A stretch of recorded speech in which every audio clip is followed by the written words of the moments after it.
or not recommend po yung then makikita rin po nila yung comments ng BSO, and then once done po with the review, they can submit this to the ACBCC. Focal yan? Yes Focal po. Sino nagko-comply sa focal?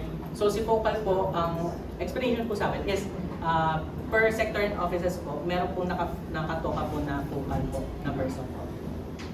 Next, click na. Ay, sorry. Ito po yung sinabit ng end user na tumaan sa BSO unit head and then focal.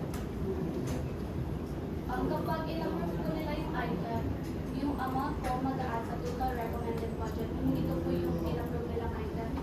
Kapag hindi naman po nila in-approve, say,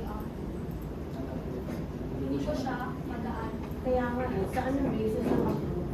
So yung basis po talaga ng approval po for this one po is under na po talaga ng deliberation process po. So using our system sa deliberation po mismo, makikita na po yung total recommended budget ni UBDCC kung i-recommend or not recommended po on the spot po. Ano yun, in-override nila ngayon? Yung total recommended, yung sa taas po?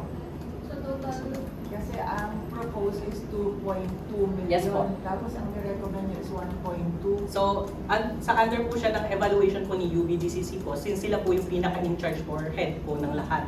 So, once na pag sinabi pong not approved po or not recommended po yung UBDCC po, hindi po i-add yung total recommended budget, yung budget na yon for the total po. Doon po pumapasok yung kanina po na paano po pag over or under po yung budget. So, dito po pumapasok yung role po ni UBDCC po. Pag yun nga po ulit sa taas, ang proposed is 2.2 million, pero ang budget ceiling is 1.2. total po ito. Total na yung dalawa. Okay, total proposed po. Pati ang budget ceiling is 2.2 million din. Yung budget ceiling po per fund po siya sa IT development ay 1.22. Na-allocate po. Tapos pag in-add po siya, total po Ano yung siya, IGF?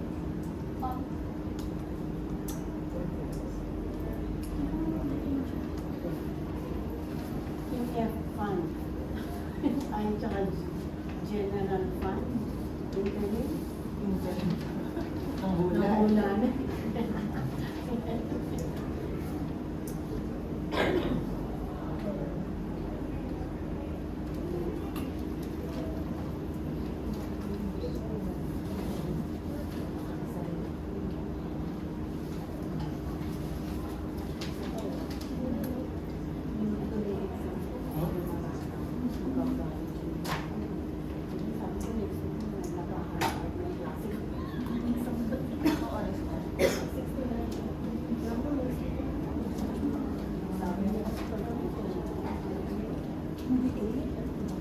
Kala ko 10. 8 ako. Kahit na, makakatawa. Baka mamaya, nandiyan na sila, magagawa sa akin. Sige na nga, okay na yan. Hindi na makita. Ay, di. Anyway, saan nyo nilagay yung total recommended budget na 1.288? 1288 po. Ito po yung in-approve kong item. Patingin ulit po sa baba. Amount dun sa amount. Ipinasok mo yun, yung amount na yun. Kapag in-approve po, kapag not-approve po, 0. And then kapag in-approve ko po yung item, pang yung total amount. Na pinasok mo sa amount. Pero yung any message, any comments about the deliberation, bakit din So yeah, pwede po sila mag-ano ng comment po. So dyan yung nilalagay. Yes.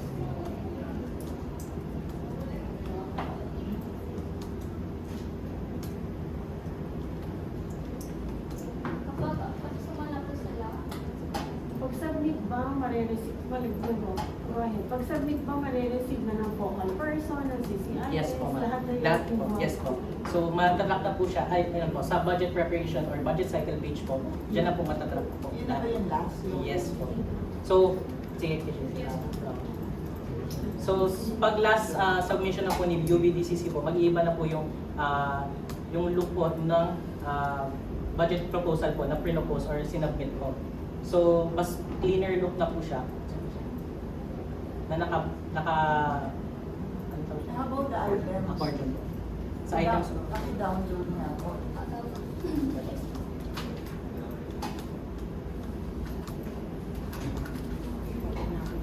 So yan po, yung mag-generate po ng system is yung pinaka-proposal po.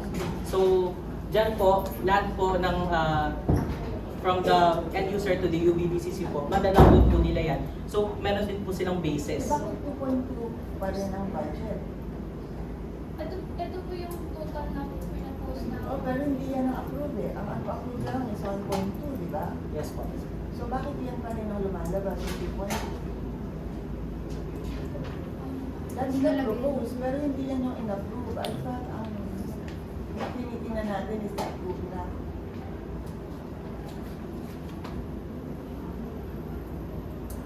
May ano na lang po, idadagdag na lang po namin na Pero ilalagay po din po nang yung dito total. po yung action ng UBDC kung approve yung item or not.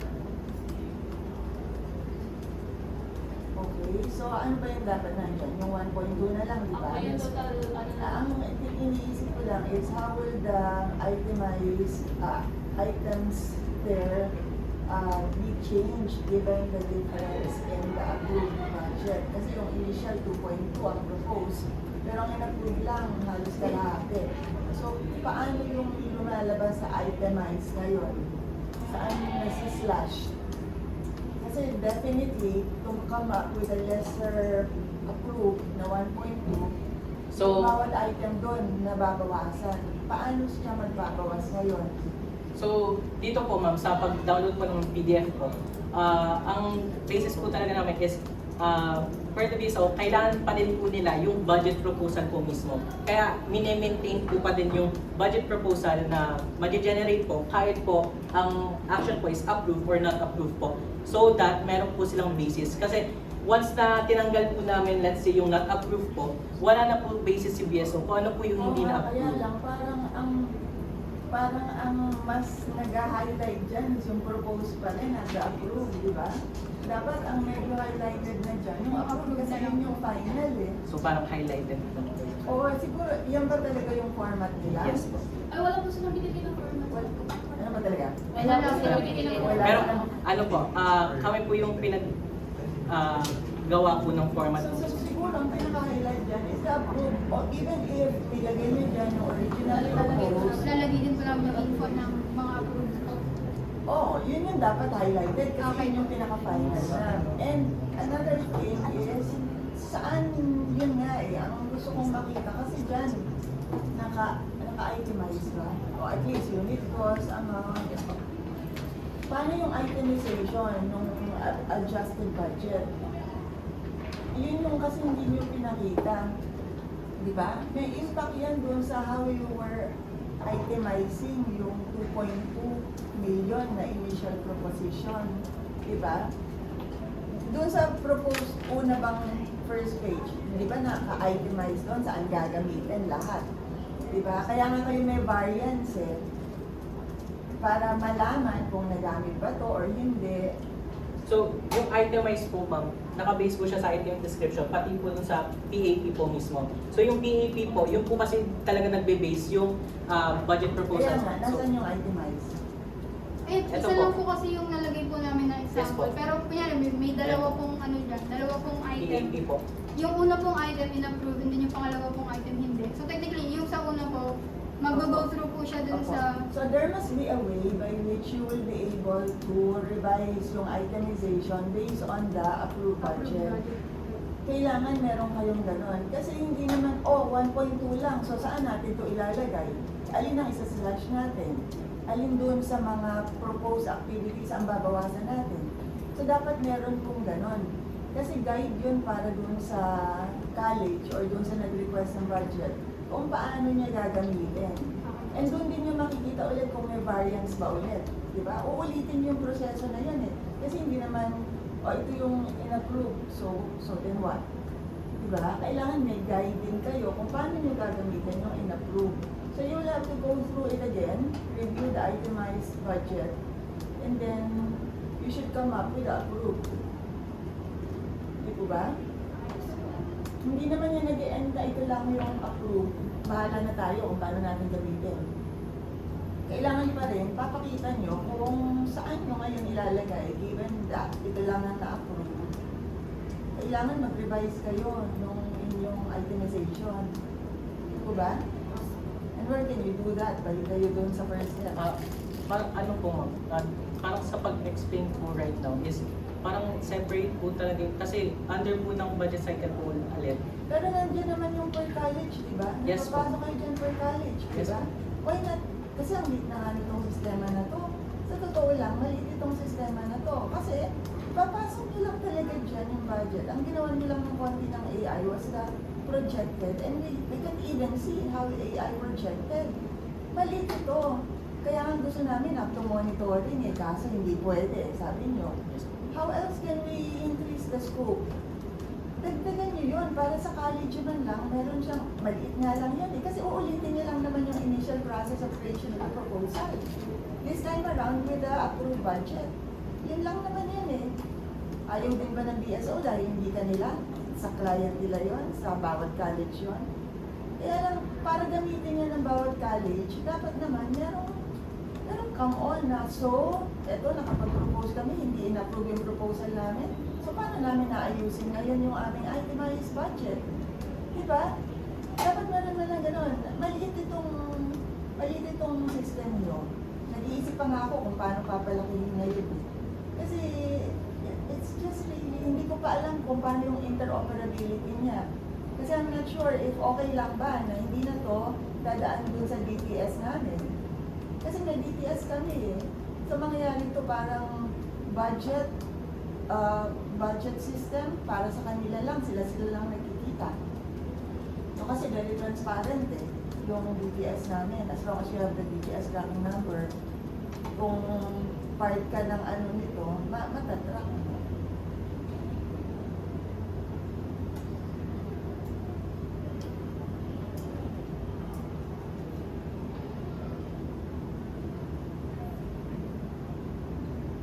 Yun yung sinabi namin kaya kami nagdagdag ng monitoring. Kaya lang, after hindi ma-approve yun, hindi na natin napag-usapan how else we can expand.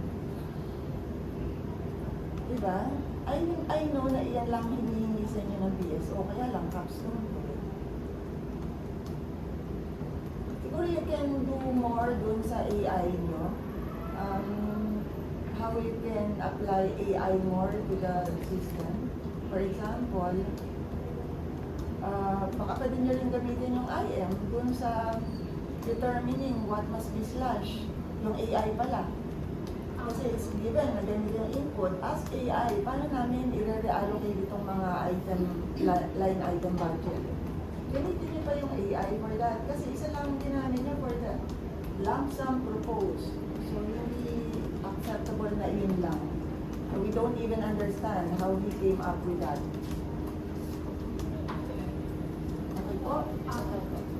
So yun, na-check ko yung yung objectives ng monthly. And again, yung kung ano nyo yung kung reliability test nyo. Marami nyo ISO. Meron kayong reliability test? Sa reliability po sabi ni Ma'am siya. Hindi na po kailangan kasi wala naman sila na ganyan. Ay, example ko sana dito si Sir Dance Gamina. Hindi lang po, iba yung pagkakaintindi ng group, sinabi niya kanina. Kasi ang binago lang nila, yung, kasi di ba, yung sa questionnaire, the system, ganyan-ganyan. Nilagay lang nila, the, ano mga yung- Nag-customize ma'am kayo ba? Hindi na ma'am. Ay, pero Yes, as hindi is ko well customize is. yung ano, yung mga questions, depende kung sa kanilang system. Yun nga po, hindi po. Ang system, yung system name lang nila ang nilagay nila. Pero the questions remain the same. As is what is po ang questions. Nilagay na lang nila in lieu of the system, nilagay nila yung system name nila. That's it po. Wala na silang ginagawa, walang dagdag bawas.